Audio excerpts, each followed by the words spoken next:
Olá, amigos da Tartarugas Café, eu sou o Guilherme Vieira e hoje é, eu estou aqui para falar de Brasil e França. Vocês viram que eu estou com a camisa do Fortaleza aqui, né? Mas é porque eu não estou com a camisa da seleção brasileira limpa agora. E eu não vou falar do Fortaleza, tá? O Fortaleza começou mal demais essa Série B depois do título cearense, até ganhou do Ferroviário na Copa do Nordeste, começou tomando 4-0, pô. Mas não vou falar disso não, porque hoje nós tivemos o jogo da seleção brasileira, né? E o Brasil perdeu para a França por 2-1, tá? É, cara, tem muita coisa a ser considerada naquele jogo. Primeiro, analisando um pouco o jogo. No começo do jogo, o jogo estava equilibrado. A França colocava muito mais volume no campo de ataque, conseguia trocar passes, já desde o primeiro minuto se propôs a ser uma seleção de posse de bola, tá? E o Brasil, vendo isso, tentou explorar mais as brechas no contra-ataque do francês, tá? E por um tempo isso até deu certo, cara. Isso até deu certo porque o Brasil teve chance, o Rafinha criou uma outra coisa lá no começo, o Vinícius Júnior muito truncado naquele primeiro tempo, né? A seleção francesa estava marcando muito. E olha, o, o Brasil até que reagiu bem. O problema é que, tal como foi contra a Argentina naquele 4-1 ridículo, o Brasil fez o seguinte: não, vamos correr atrás da bola. Pronto. Eles ficaram mais correndo atrás da bola. A França conseguia tocar livremente, conseguia tabelar. Era impressionante. Tipo assim, os quatro que atacavam geralmente eram o Dembélé, o Olise, o Mbappé e o Ekitike, tá? E o Ekitike muito móvel, mas os outros três também eram bastante móveis e conseguiam se alternar muito. Então tinha muita movimentação. Na verdade, a verdade é essa, muita movimentação no ataque da França, cara. E o Rabiot também vinha muito, fazia tudo no campo. O Rabiot foi um dos melhores da partida hoje, tá? E olha, vou dizer um negócio. Eu me impressionei seriamente com a facilidade com que a França podia finalizar as jogadas. Vamos lá. A França tem mais entrosamento? Tem, é verdade. É uma seleção mais bem treinada? É verdade. É favorita? É verdade. E o Brasil reagiu bem? O Brasil reagiu bem. Mas ainda assim, o Brasil desentrosado, é verdade que está desentrosado, mas poderia ter feito um pouco mais, né? Mas reagiu bem ao que tinha, à proposta que tinha, tá? E aí no primeiro tempo, ainda no meio do primeiro tempo, vem a parada para hidratação e o Brasil até que tenta mais ainda subir, tá? Tenta mais ainda. A partir daí o Rafinha já ficou um pouco apagado, já não conseguiu jogar mais nada. O Vinícius Júnior continuou naquela merda dele, que ele pegava a bola, não tocava, não conseguia achar um drible, porque estava sendo muito marcado, além de ser muito marcado. Então o que ele devia fazer era mais achar alguém. E além de ser muito marcado, ele estava muito isolado. Tava muito isolado. Aí a galera vinha com tudo pra cima dele e pegava a bola, pô. E mesmo assim, quando ele tinha liberdade, ele tomava decisões ruins, de tentar bater. Pô, e o Matheus Cunha foi um pilar muito importante porque ele era um cara que construía bastante, tá? Ele voltava aqui para poder construir as jogadas de ataque, né? E não necessariamente era um homem gol que ficava lá, né? E o Vinícius Júnior fazia isso, né? O Vinícius Júnior foi escalado na posição de atacante mesmo, de centroavante, mais falso 9 e tudo mais, tá? E aí o que aconteceu? O Brasil lá na frente com o ataque, é, o Casemiro na saída de bola, ele tenta dar um giro e quem foi o Tchouaméni. O Tchouaméni consegue tomar a bola dele. Nisso, a bola fica com o Ousmane Dembélé. O que é que o Dembélé faz? Ele olha, tem um espaço ali na frente. O que é que eu vou fazer? Vou tacar a bola ali. E pronto, dá um passe lindo pro Mbappé, tá? Que consegue essa bola em velocidade, que é o que ele consegue melhor em velocidade. Aí finaliza enquanto o Ederson sai, ele dá uma cavadinha, gol da França. 1-0 para o time francês, tá? Pô, aí você já vê que a seleção brasileira vai apresentar esse tipo de problema, tá? Problema já ruim com saída de bola. Aí, beleza, o que é que acontece depois? Primeiramente, eu vou ter que falar o seguinte: o Ederson, ele estava jogando mal. O Ederson já fazia um tempo que ele é, que ele não estava conseguindo sair não estava conseguindo sair com a bola, estava muito inseguro, não estava sabendo o que fazer, porque ele sempre foi muito acostumado, por exemplo, no Manchester City, a sair de pé, entende? Algumas vezes ele dava uma bola lá para frente, pegava o cara que tava lá e conseguia dar uma assistência, inclusive, mas hoje praticamente não teve isso, cara. Então ele tava muito, muito indeciso, muito inseguro, tava nervoso, não sabia muito bem o que fazer, tá? A França quis aproveitar bastante. Por quê? Porque ele tava errando esses passes, errando a saída de bola e, e eles avançaram, né? Avançaram as linhas. E é interessante notar como todos os setores da França, os quatro setores, o meio campo, os três setores na verdade, o meio campo, o ataque e a defesa trabalham bastante juntos, né? E a França pressionou bastante, pressionou o que deu, aí ele foi tentar no chutão. Aí um pouco depois teve essa saída de bola, o Casemiro errou, aí o Dembélé deu passo para o Mbappé e foi gol, né? Aí o que aconteceu? Depois do gol, o Brasil subiu as marcações, sentiu a urgência, tá? Total, total, e foi pra cima. E isso acabou dando certo. A França teve um pouco de dificuldade para reagir. O Brasil tentou outra chance no primeiro tempo, mas não deu. Não deu. Ficou 1-0. Cara, aí no segundo tempo o que é que ele faz? O Rafinha tava sentindo dor na coxa direita.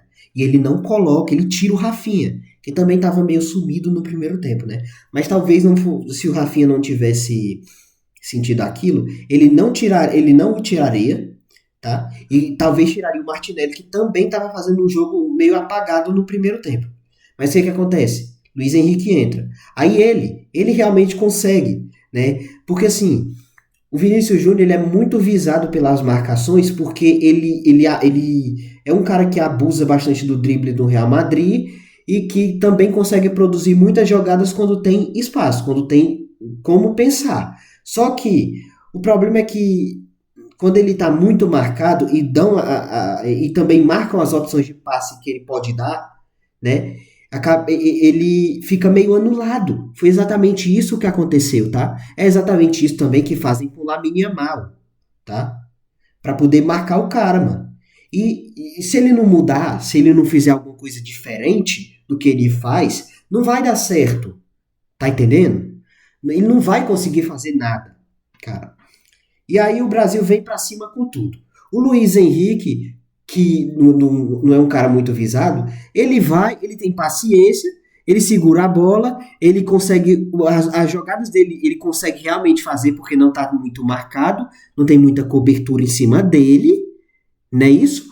E aí ele também procura outras opções de passe perto dele, procura também não se isolar. E deu certo. O Brasil vindo para cima, o meio-campo todo em cima, a marcação, pressão lá no alto. Bola aqui para frente, ó. Vem o Wesley. O Wesley tava na cara, ia sair. O que, que o Pamecano faz? Uma falta fora da área. E aí o árbitro marca a falta, dá cartão amarelo. Só que o VAR chama, não, pode dar vermelho. Ele vai no VAR, assiste, aí anula o amarelo, toma vermelho. O Pamecano, daí o Pamecano expulso. O Didier Deschamps, ele entrou com a dupla de zaga em Upamecano e o Konaté. Eu me surpreendi com o Konaté, tá? Eu não pensei que o Saliba ia, eu não sei se ele tá lesionado agora, né? Mas eu também não vi ele na relação de banco de reserva da França, não. O Saliba que é facilmente um dos melhores zagueiros atualmente, tá? E aí vem a falta pro Brasil, acontece a putaria do jogo, o Brasil continua lá na frente, Andrei Santos fazendo uma partida razoável, normal, na verdade. Não estava fazendo uma partida não muito boa, nem muito ruim. Ele estava tendo que ser o meio-campo referência, né?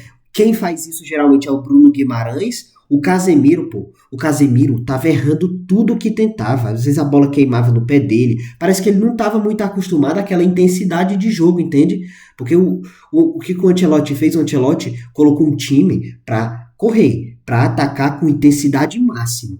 E o Casemiro parecia não estar acostumado nem a receber bola assim. O Casemiro é primeiro volante e estava subindo muito para produzir jogo, cara. A verdade é essa. O Casemiro estava sendo mais box-to-box que o próprio Andrei, pô. E aí vem lá um contra-ataque, a galera erra também de novo, e um contra-ataque.